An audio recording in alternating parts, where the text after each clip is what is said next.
Today, the Judiciary Committee will examine one of the most serious threats facing America today, domestic terrorism. This hearing comes just 3 weeks after one of the worst domestic terrorist attacks in recent memory, the mass shooting in Buffalo, New York. A white supremacist entered Tops grocery store and massacred 10 Black Americans in cold blood, wounding 3 others. I want to read into the hearing record names we should not forget of the victims.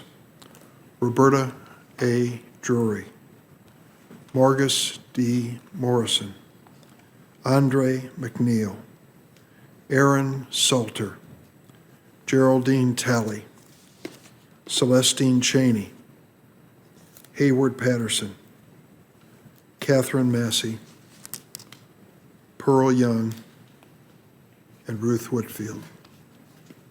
Behind each of those names is a story. A loving grandmother of 6, a sister caring for her sick brother, a father who at the time of the shooting was buying snacks for a movie night with his family. Every one of these victims left behind loved ones who are grieving that loss, and several of those loved ones are in the room with us today. I thank them for being here. There are no words that fill the empty chairs at your dinner table or the empty spaces in your heart. But your willingness to sit in this room, to honor the memory of those you lost, is a lesson in courage and love. Please know that you are not alone. America joins you in grief. We offer our deepest condolences and, most importantly, our commitment to do something.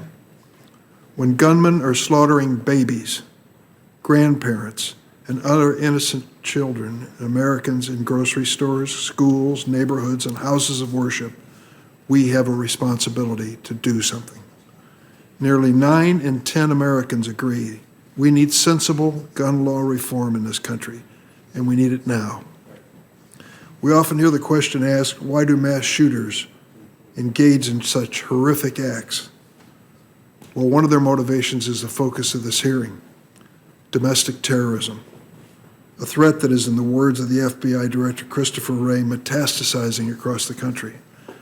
I was just handed a press release as I came into the room that there was a federal indictment handed down today against 5 members of the Proud Boys, white supremacist group, including Enrique Tarrio, its former leader, charging them with seditious conspiracy for their roles in the January 6th assault.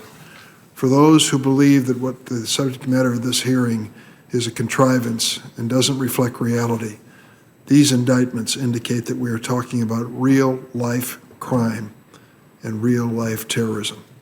Violent extremism, however, just doesn't appear out of thin air. I'd like to turn to a video on the role of the media and the role that they played in dragging hateful rhetoric into mainstream America, and sadly how it's inspiring acts of racist violence. The country's being stolen from American citizens. They want to replace you, the American voters, with newly amnestied citizens. More obedient voters from the third world. Their plot to remake America is to bring in the illegals. Makes our own country poorer and dirtier. Our civilization is superior to the culture that these immigrants are bringing. This is a flat-out invasion. It's a war. Undefended, it collapses. We're just going to consign tens of thousands, perhaps millions of Americans to their deaths. We have every right to fight to preserve our nation and our heritage and our culture. One people, one nation, and democracy. One people, one nation, and democracy. An 18-year-old white supremacist opened fire on a supermarket. The Great Replacement theory motivated this 18-year-old white supremacist.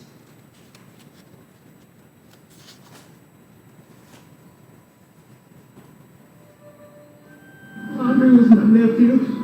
He just came to, he was on a birthday party. And he left behind 5 kids. She was that light that shone through whatever darkness might have been present. They enjoyed our life together. She loved cooking and sharing food with us. When all hell broke loose at Cox, Aaron Salter, the policeman, stepped into his assignment. A woman who survived 3 aneurysms and breast cancer. Catherine Massey calling for federal action against growing gun violence that ended up taking her life. Took away my mother and my best friend. This needs to be fixed. One day I'll be up there with her, one day or another. I first held a hearing on domestic terrorism in the year 2012, 10 years ago, after a white supremacist murdered 7 Sikh worshipers in Oak Creek, Wisconsin. Sadly, 10 years later, this threat has only grown worse. In the decades since Oak Creek, violent white supremacists have killed innocent Americans in a series of sickening attacks. They include mass shootings at the Emmanuel AME Church in South Carolina in 2015, Pittsburgh's Tree of Life Synagogue in 2018, and Walmart in El Paso, Texas in 2019. While each of these attacks was committed by a lone gunman, they're part of a larger pattern. Don't take my word for it. During the prior administration, the FBI and Department of Homeland Security found that, and I quote, white supremacist extremism poses a persistent threat of lethal violence, and that since 2000, white supremacists, quote, were responsible for more homicides than any other domestic extremist group. That was a finding by our government. White supremacists were responsible for more homicides than any other domestic extremist movement. White supremacist violence has swept across America, and this trend raises the obvious question: why is it getting worse? We cannot deny that hate has a big platform. As we all saw in the video, there are media figures like Tucker Carlson dragging racist conspiracy theories into mainstream America. More than 400 episodes of Tucker Carlson's show have amplified the so-called Great Replacement conspiracy theory, guiding principle of modern white supremacist movement. As lawmakers, we must speak at one voice in repudiating this incendiary rhetoric, along with any individual or extremist group that resorts to violence. And while there are no simple solutions for addressing violent extremism, a promising start is the Domestic Terrorist Prevention Act, which I first introduced in 2017. I'm sorry to say that the Senate was unable to move this forward when I offered it 2 weeks ago, but my hope is that this hearing will mark a shift in our willingness to work together in combating domestic terrorism. That is our obligation as lawmakers, and that is our responsibility to the families like those in this room who've lost a loved one to unspeakable acts of hate.